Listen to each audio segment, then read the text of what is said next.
ఆ చివరి ఇవ్వు, లాక్కుంటాను.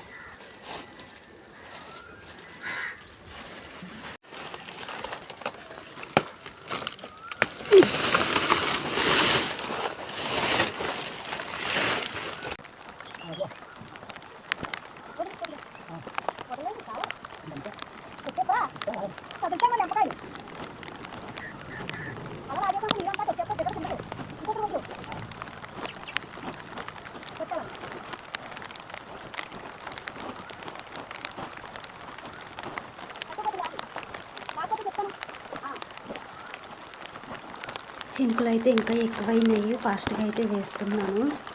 ఇది కూడా సరిపోలేదండి. నేనైతే సరిపోతుంది అనుకున్నా. ఇలాంటిది ఒక్క వర్షం పడుతుంది. సరే మళ్ళీ లెక్క తీసుకొద్దామని చెప్పేసి అందరికైతే ఇదైతే అడ్జస్ట్ చేసేస్తున్నాను. కొద్దిగా అయినా తగ్గుతుంది కదా, అందుకని చెప్పేసి అయితే ఇంకా పైకి ఎలాగ ఎక్కాను కదా అని చెప్పేసి అయితే వేసేస్తున్నాను.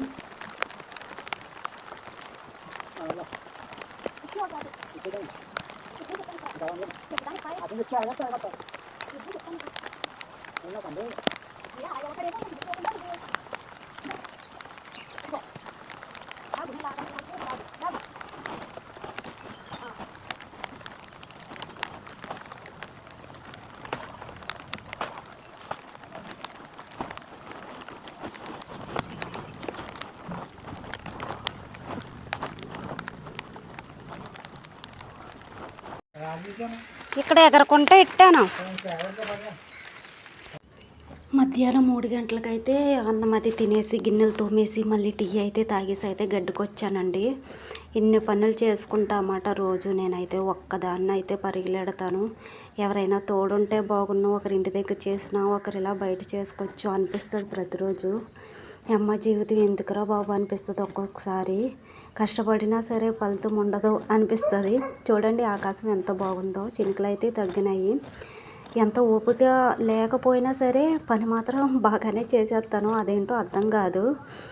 అయితే గడ్డి అయితే కోస్తున్నాను. మళ్ళీ తీసుకెళ్ళిపోయి మళ్ళీ ఆవు పైన అయితే మేతకైతే తీసుకువెళ్ళాలి. ఎందుకంటే రెండింటికి అయితే సరిపెట్టలేను గడ్డి అయితే. అందుకని చెప్పేసి 3ంటికి వచ్చి 4ంటికల్లా కోసుకొని వెళ్ళిపోయి మళ్ళీ 4-4:15 అయితే ఆవు పైన అయితే ఇప్పుతాను. మళ్ళీ 5:30 పోతకు 6 వరకు ఆవు పైన మేపుతాను. తర్వాత మళ్ళీ ఇంటికి వచ్చి పాలు తీసుకొని వంట చేసుకొని డైరీకి వెళ్ళి పాలు వేసుకొని ఎంత తతంత్రం అయితే ఉంటుంది. ఎన్ని పనులు చేసుకున్నా మళ్ళీ నైట్ 7:30 కల్లా అన్నం తినేసి బజ్జుంటాం. అలా ఉంటుంది అన్నమాట. గడ్డి అయితే కోస్తానండి. మోపు అయితే వేస్తున్నాను.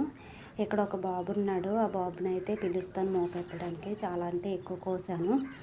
ఎందుకంటే ఫాస్ట్గా కోసాను కదా, ఫాస్ట్గానే కోస్తాను గడ్డి అయితే.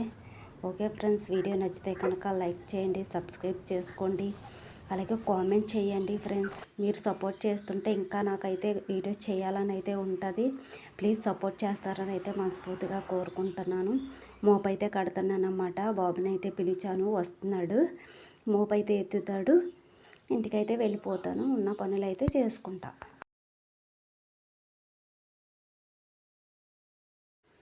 ఓకే ఫ్రెండ్స్, వీడియో నచ్చితే కనుక కన్ఫామ్గా లైక్ అయితే కొట్టి కామెంట్ చేయండి. Bye friends.